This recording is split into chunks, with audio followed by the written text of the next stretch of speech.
तरी आता काल परवाकडे आपल्या देशाचे पंतप्रधान मुंबईमध्ये येऊन गेले, महाराष्ट्रात येऊन गेले. तुम्ही पाहिलं, टीव्हीवरती बघितलं का? मी नाही बघितलं, पण मी ज्यांनी पाहिलं त्यांना विचारतोय, त्यांच्या भाषणामध्ये कुठल्याही दोन्ही भाषणात 2, 3, 5, 10 भाषणं झाली असतील, एका तरी भाषणात शेतकऱ्यांबद्दल काही उल्लेख होता का? मग ज्या पंतप्रधानांना जिथे आपण चाललोय त्यातल्या महाराष्ट्राची परिस्थिती काय माहिती नाहीये, त्यांच्याकडनं आपण काय नाही मागतोय, कशासाठी मागायचा? म्हणजे जे एक फुल आणि दोन हाफ बसलेले आहेत, कोण? एक फुल आणि दोन हाफ. म्हणजे मला वाटतं मला कैलास, ओम आणि सगळ्या आमदारास वगैरे सगळ्या तमाम शिवसैनिकांचं खास कौतुक करायचंय. कारण जेव्हा पूर आला होता, त्या पुरामध्ये स्वतःच्या जीवाची पर्वा न करता शेतकऱ्याला वाचवणारे माझे म्हणजे बाळासाहेबांचे शिवसैनिक आहेत सगळे. त्यांचा मला अभिमान आहे. आणि कैलास, तुम्ही जे बोललात, राजा उदार झाला आणि हाती काय दिला? अरे आता येता एका शेतकऱ्यांनी सांगितलं की साहेब हातात टरबूज दिलं. राजा उदार झाला आणि हातात काय दिलं? या टरबूज. ही शेतकऱ्यांची थट्टा चाललेली आहे. बरं, मी काय म्हणतो, चला जाऊ दे, शेतकऱ्याचा हा आक्रोश आपण जरा बाजूला करू. मी या सरकारने जाहीर केलेल्या पॅकेजचं समर्थन करायला तयार आहे, पण माझी एक अट आहे, बघा तुम्हाला पटते का? कारण जीवन उद्ध्वस्त झालंय, जमीन खरडून गेले, रबी पीक घेणार कसं आता तुम्ही? 50,000 रुपये आम्ही का मागतो आहोत त्याचं कारण तुम्ही जाऊन बघा, जमिनीची काय हालत झालेली आहे. पण एका अटीवरती मी समर्थन करायला तयार आहे, कारण मुख्यमंत्री जे बोललेत की खरडून गेलेल्या जमिनीला पर हेक्टरी आम्ही मनरेगातनं किती देणार? 3 लाख, 3.5 लाख. मग मी मुख्यमंत्र्यांना तुमच्या वतीने आव्हान देतो आहे की दिवाळीपूर्वी त्या 3 लाखातले 1 लाख माझ्या शेतकऱ्याच्या खात्यात टाकाच. आहे, बरोबर आहे माझं म्हणणं? बाकीचं नंतर बघू, बाकीसाठी आपण चाबूक दिलाय तो मी घेऊन फिरेनच. पण जर तुमच्यामध्ये एवढी तुमची नियत, मी मुख्यमंत्री असताना माझी नियत काढत होता, आता मी तुमची नियत काढतो, पण मी राजकारण नाही करत. जो एक आपला शेतकरी दादा त्यांनी मदतीसाठी विचारलं तर त्याला हे सांगतात, ए बाबा राजकारण करू नको. मग तुम्हाला राजकारण करण्यासाठी शेतकऱ्याची मतं पाहिजेत.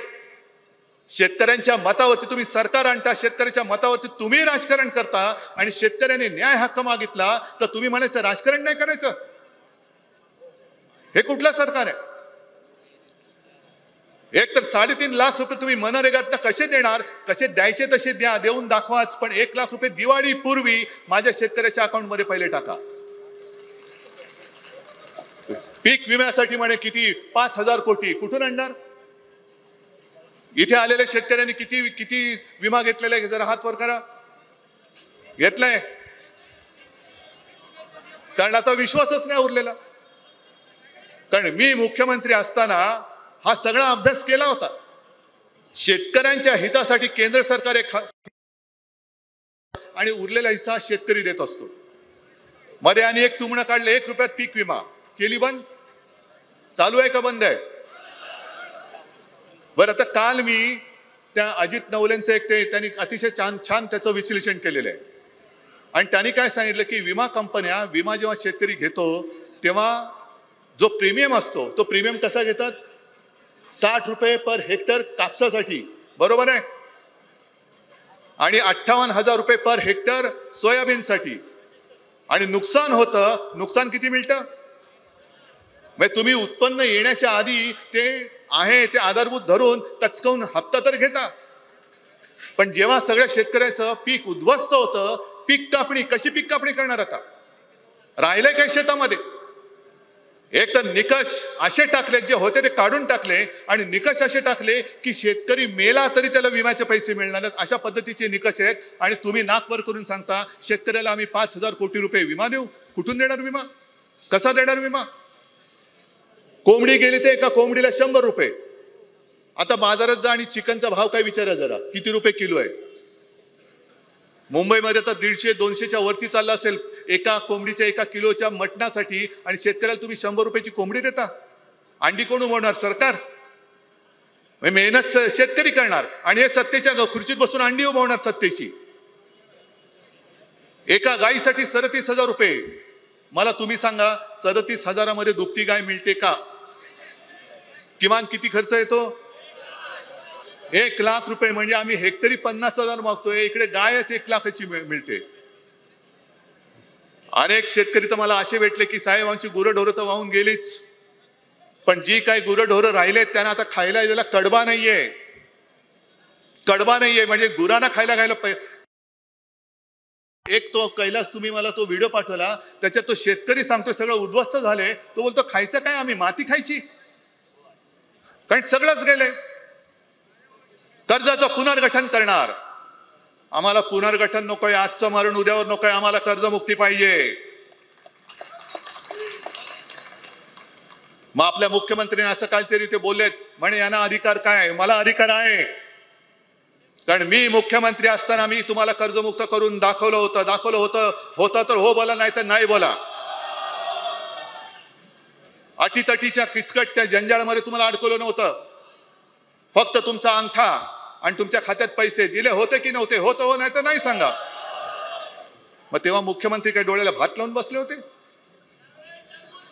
एक गोष्ट नक्की राहिली होती की जे नियमित कर्ज परतफेड करणारा शेतकरी आहे माझा, असे सुद्धा खूप आहेत, त्यांना 50,000 रुपये देण्याचं आपण जाहीर केलं होतं प्रोत्साहनपर राशी. नेमकं मध्ये तंगड्यात तंगड घातलं करोनाने, आणि त्या करोनामुळे आपण ते पैसे देऊ शकलो नव्हतो 1-1.5 वर्ष. ते द्यायला जेव्हा सुरुवात केली तेव्हा हे खोकेवाले खोके घेऊन पळाले, आपलं सरकार पाडलं आणि स्वतः डोक्यावरती बसले. ते जर का डोक्यावरती बसले नसते तर 50,000 तर मी दिलेच होते, पण याही वेळेला तुम्हाला मी कर्जमुक्त करून दाखवलं असतं. आता फक्त शेतकरी बांधवांना आणि भगिन्यांना माझी विनंती आहे, तुम्ही मी जे सांगतोय तुम्ही भोगतात. मी 4 चौघांना विचारून प्रत्यक्ष बघून हे मी सगळं बोलतोय, पण तुमचे डोळे उघडणार आहेत की नाही? आज असं काय नाही की कोणत्या तरी एका समाजाच्या, एका जातीच्या, पातीच्या, धर्माच्या शेतकऱ्यावरती संकट आले. आभाळ फाटले. आभाळ असं फाटले की आता शिवायला दोरा आणायचं कुठून? आज हंबरडा मोर्चा नाहीये, हा इशारा मोर्चा आहे. सरकारला आम्ही इशारा देतो आहोत की जर तुम्ही कर्जमुक्त केलं नाहीत तर आम्ही फक्त मराठवाडा नाही तर अख्खा महाराष्ट्रातला शेतकरी रस्त्यावरती उतरून तुमचा विरोध केल्याशिवाय राहणार नाही. अख्ख्या महाराष्ट्रातल्या शेतकऱ्याला मी आवाहन करतोय. फक्त मी तुम्हाला जे सांगतोय की अरे आता तरी डोळे उघडा. ज्या वेळेला तुमच्यावरती संकट येतं तेव्हा तुम्हाला सांगितलं जातो, दम दिला जातो, ए बाबा राजकारण करू नको. पण आता जिल्हा परिषद येत आहेत, सगळ्या निवडणुका येत आहेत, तेव्हा बघा कसे तुमच्या समोर गुडघ्यावरती येतील. बरं, पंतप्रधान आले, पंतप्रधानांनी काय महाराष्ट्राला मदत करण्याची काय घोषणा केली का? कारण संकट आले. शेतकरी काय मेला तर मेला, दुसरा उभा राहील. उत्तरेमध्ये नाही का तो शेतकरी किती जवळपास वर्षभर रस्त्यावरती होता, कडाक्याची थंडी होती, पाऊस होता, ऊन होता, अनेक शेतकरी त्याच्यामध्ये मृत्युमुखी पडले. पण शेतकरी दिल्लीत आपल्या राजधानीत येऊ नये म्हणून त्या शेतकऱ्यांच्या वाटेमध्ये खिळे पसरणार हे नतद्रष्ट सरकार, डबल इंजिन, त्यांच्या वाटेत खिळे टाकले, तारीचं कुंपण लावलं, बंदुका घेऊन, अश्रुधूर घेऊन त्यांच्यावरती अश्रुधूर मारला. त्यांच्याकडे आपण दाद मागतो आहोत. आणि जर महाराष्ट्रामध्ये आता निवडणूक लागली मग बघा मोदीजी कसे पटापटा तुम्हाला घोषणा करून खुश करून टाकतील की नाही. आज महाराष्ट्रामध्ये विधानसभेची निवडणूक नाही तरी सुद्धा शिवसेना तुमच्या सोबत आलेली आहे. पंतप्रधान जातात ते बिहारमध्ये जातात. आता सुद्धा मी येताना वाचलं की सप्टेंबरचा लाडक्या बहिणीचा हप्ता हा आज म्हणजे ऑक्टोबर मध्ये टाकलेला आहे, गेल्या महिन्याचा. निवडणुकीच्या वेळेला जवळपास 3 का 4 महिन्याचे हप्ते एकत्र करून टाकले होते की नव्हते? मग त्याच्यानंतर कापलं कारण त्याच्यात सुद्धा गडबड घोटाळा, मध्येच यांनी यांचे सगळे बापे घुसवले, मग त्याच्यात सुद्धा यांनी पैसे खाल्ले. आता गेल्या महिन्याचा आज देत आहेत. जे शिवभोजन आपण सुरू केलं होतं, कोणाकोणाच्या गावात शिवभोजन सुरू आहे अजून? 10 रुपयात मी दिलं होतं ना गोरगरिबांना. कोरोना काळात तर 5 रुपये आणि काही काळ तर मोफत दिलं होतं. बंद. 1 रुपयामध्ये पीक विमा बंद. दादा 1 मिनिट थांबा. 1 रुपयामध्ये पीक विमा बंद. बरं, यांनी सुरू केलेला आनंदाचा शिधा येतोय? म्हणजे सगळं बंद करून टाकायचं. आणि पंतप्रधानांनी 2014 साली जे आश्वासन दिलं होतं, तुमच्यामध्ये इथे किती शेतकरी बसलेत आहेत ना? बरं, आता एवढ्या शेतकऱ्यांपैकी मला सांगायचं की खरोखर प्रामाणिकपणाने 2014 साली मोदीजींनी जी काय वचनं दिली होती की शेतकऱ्याचं उत्पन्न आम्ही दुप्पट करू, तुमच्यापैकी एका जरी शेतकऱ्याचं उत्पन्न दुप्पट झालं असेल तरी मी मानायला तयार आहे. मग 14 सालापासून 25 साल उजाडलं, शेतकऱ्याचं उत्पन्न तर दुप्पट होतच नाही, पण शेतकऱ्याचं नुकसान झाले त्याच्यामध्ये सुद्धा तुम्ही पैसे द्यायला तयार नाही. बिहारची निवडणूक जिंकायची, सगळं अंगलट आलंय, कारण तिकडे मत चोरी पकडली गेली, आपल्याकडे सुद्धा पकडली गेले. मत चोर गद्दी छोड ती घोषणा दिल्यानंतर यांच्या बुडाशी आलं, बुडाला आग लागली, म्हणून कोणी प्रस्ताव न देता बिहारच्या जवळपास 75 लाख महिलांना त्यांच्या खात्यामध्ये पंतप्रधानांनी 10,000 हजार रुपये देऊन टाकले. मग माझ्या महाराष्ट्राने काय घोडं मारले? मला बिहारला तुम्ही मदत देते म्हणून पोटात दुखत नाहीये, पण पंतप्रधान तुम्ही भाजपचे नाहीत, पंतप्रधान तुम्ही देशाचे आहात. निवडणूक असो वा नसो, तुम्ही केवळ बिहार नाही संपूर्ण देशातल्या महिलांच्या खात्यामध्ये 10,000 हजार रुपये का टाकत नाहीत? काश्मीर पासून कन्याकुमारी पर्यंत, आता काल परवापर्यंत मोहन भागवत म्हणाले अखंड भारत सोडा, त्या पीओके मध्ये कधी 11 वर्ष झाली घुसतच नाही अजून. पण बाकीचा जो आपला हिंदुस्थान आहे, त्या हिंदुस्थान मधल्या प्रत्येक महिलेच्या खात्यामध्ये पीएम केअर फंडातले 10,000 हजार रुपये का टाकत नाही पंतप्रधान? माझा पंतप्रधानांना हा सवाल आहे. नाही, नुसतं ओरडून नाही चालणार, तुमचा आवाज आज ऐकला जात नाहीये.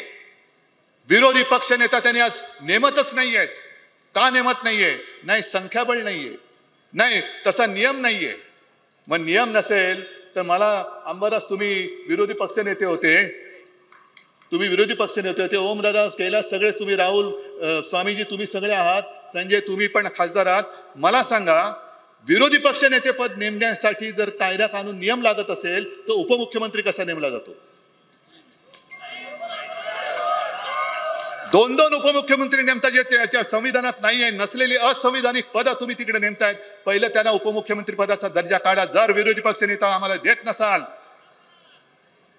तर दोन्ही उपमुख्यमंत्री साधे मंत्री म्हणून फिरले पाहिजे. त्यांना उपमुख्यमंत्र्यांची मस्ती करता येणार नाही. आम्ही त्यांना उपमुख्यमंत्री मानायला तयार नाही, हे आज मी जाहीर करतोय. आमचे उपमुख्यमंत्री कोणी नाव येऊ शकत नाही. काय विरोधी पक्ष नेता? अरे एवढं पाशवी तुमच्याकडे बहुमत आहे, केंद्राचं सरकार तुमच्याकडे पूर्ण वरद हस्त, हे एवढं मजबूत सरकार यापूर्वी आपल्या देशात क्वचित आलं असेल, तरी सुद्धा तुम्ही विरोधी पक्ष नेत्याला घाबरता, विरोधी पक्षाला घाबरता. आम्हाला काही फरक पडत नाही की जोपर्यंत आमच्या मागे या मायबाप जनतेचे आशीर्वाद आहे तोपर्यंत तुम्ही पद द्या नका देऊ, आम्हाला फरक पडत नाही. आम्ही तुमच्या वोखांडी बसायचं ते बसतोच आहोत.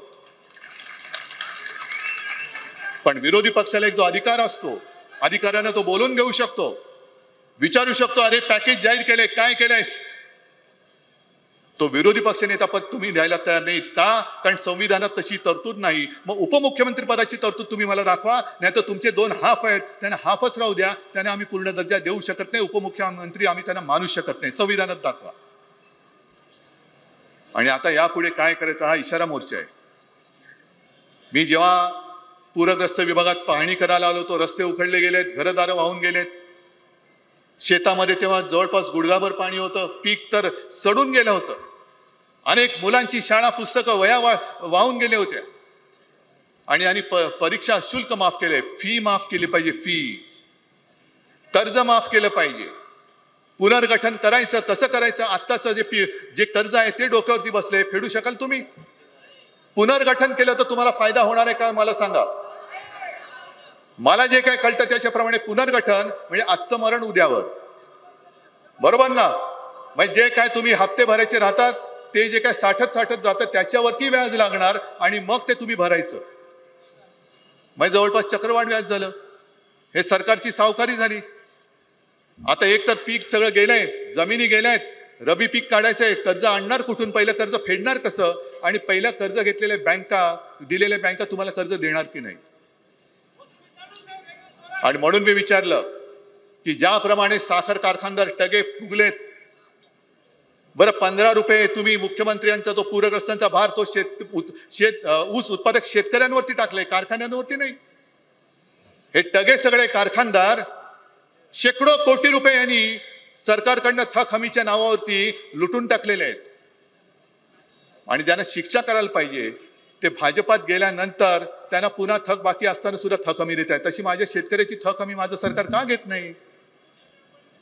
मोदीजी बोलले होते की ये लोग आपका मंगलसूत्र चुरा के किसी को दे देंगे. अहो मोदी साहेब, माझ्या शेतकऱ्याला त्याच्या पत्नीचं मंगलसूत्र गहाण टाकावं लागतंय. ते कर्ज माफ तुम्ही नाही केलं तर ते मंगलसूत्र आज त्याला पुन्हा कधी मिळणारच नाही. अशा परिस्थितीत माझा शेतकरी अडकलाय. तुम्ही धार्मिक भावनेवरती राजकारण करता आहात, पण जीव चाललाय. तो जीव वाचवण्यासाठी काय करते? कोणीच काय करत नाहीये. आणि त्याच्यासाठी जे मी म्हटलं की हा इशारा मोर्चा आहे. दिवाळीच्या आधी सगळ्यांनी पुन्हा जिल्ह्यामध्ये जायचं. हे पॅकेज जे आहे हे पॅकेज येते की नाही? अगदी आपल्याकडे विरोधी पक्ष नेता पद नसलं तरी अधिकाऱ्याला बोलवल्यानंतर अधिकारी आलाच पाहिजे, कारण जनता तुमच्या समोर आहे. आणि जर कोणी अधिकाऱ्यांनी मस्तीत वागला तर शेतकऱ्याचा असूड काय असतो हे त्याला एकदा दाखवावं लागेल. सगळ्या अधिकाऱ्यांना पण सांगतो की अरे तुम्ही सुद्धा शेतकऱ्यांची पोरं आहात. आज आपला मायबाप शेतकरी, ज्या शेतकऱ्यांनी कोरोनाच्या काळामध्ये माझं अर्थचक्र पेललं होतं, महाराष्ट्राचं अर्थचक्र पेललं होतं, तो संकटामध्ये इकडे तुम्ही बाबूगिरी करू नका, खरडेघासी करू नका. आणि शिवसेना आता लक्ष ठेवेल यांनी जाहीर केलेल्या पॅकेजवरती. एक तर दिवाळीच्या आज जे जाहीर केले ते तुम्ही पहिले द्या, आणि दिवाळी नंतर सुद्धा मी मराठवाड्यातच नव्हे तर संपूर्ण महाराष्ट्रामध्ये प्रत्येक जिल्ह्यात जाऊन शेतकऱ्यांना भेटणार आहे. प्रत्येक ठिकाणी विचारणार, दादा तुला किती पैसे मिळाले, तुझं किती नुकसान झालं होतं, विम्याचे पैसे मिळाले की नाही, कर्जाचे पुनर्गठन नाही, कर्ज माफ झाले की नाही, गायीसाठी पैसे मिळाले की नाही, हे सगळं मी विचारणार. हा शिवसेनेचा आता याच्या पुढचा कार्यक्रम असेल. जा प्रत्येकाने गावागावात जा, जिथे जिथे छोटी छोटी मोठी मोठी ऑफिसेस आहेत तिकडे जाऊन ठाण मांडून बसा आणि त्यांच्या सर्कल मधल्या शेतकऱ्यांना हे पॅकेज मिळते की नाही ते मिळून देण्याचं काम यापुढे आता शिवसेना करेल. हे शिवसेना सगळं करायला तयार आहे. फक्त मला तुमच्याकडनं तुमच्या आशीर्वादाची गरज आहे. अनेकांनी मला सांगितलं की उद्धवजी तुम्ही मुख्यमंत्री होता तेव्हा कर्ज माफ केलेलं, तुम्ही परत मुख्यमंत्री व्हा. म्हटलं बाबा तुझे आशीर्वाद पुरेसे आहेत. मला मुख्यमंत्री पदाची स्वप्न पडत नाहीत, कारण तशी जर पडत असती तर मी मुख्यमंत्री झाल्यानंतर योग्य वेळेची वाट नसती पाहिली, पंचांग काढून बसलो नसतो, माझ्या पहिल्या अधिवेशनात मी कर्जमुक्ती केली नसती. आणि आता सुद्धा कुठे निवडणूक नसताना मी तुमच्यासाठी म्हणजे सगळी शिवसेना तुमच्यासाठी रस्त्यावर उतरले का? निवडणूक येईल आणि जाईल, पण जीव गेला तर परत येत नाही. मी गेल्या वेळेला फिरलो तेव्हा शेतकऱ्यांना जे आवाहन केलं होतं, विनंती केली होती, तीच हात जोडून सांगतोय. सर्व महाराष्ट्रातल्या शेतकऱ्यांना सांगतोय की दादानो घाबरू नका, संकट मोठं आहे. आसमानी आणि सुलतानी दोन्ही आलेत असे म्हणा. आसमानी संकट आपल्या हातात नाही, पण या सुलतानी संकटाचा सामना करायला शिवसेना तुमच्या खांद्याला खांदा लावून तुम्हाला न्याय मिळवून दिल्याशिवाय राहणार नाही. घरदाराकडे लक्ष द्या आणि न्याय मिळाल्याशिवाय आता शांत बसू नका. सगळ्यांना धन्यवाद देतो. जय हिंद, जय महाराष्ट्र.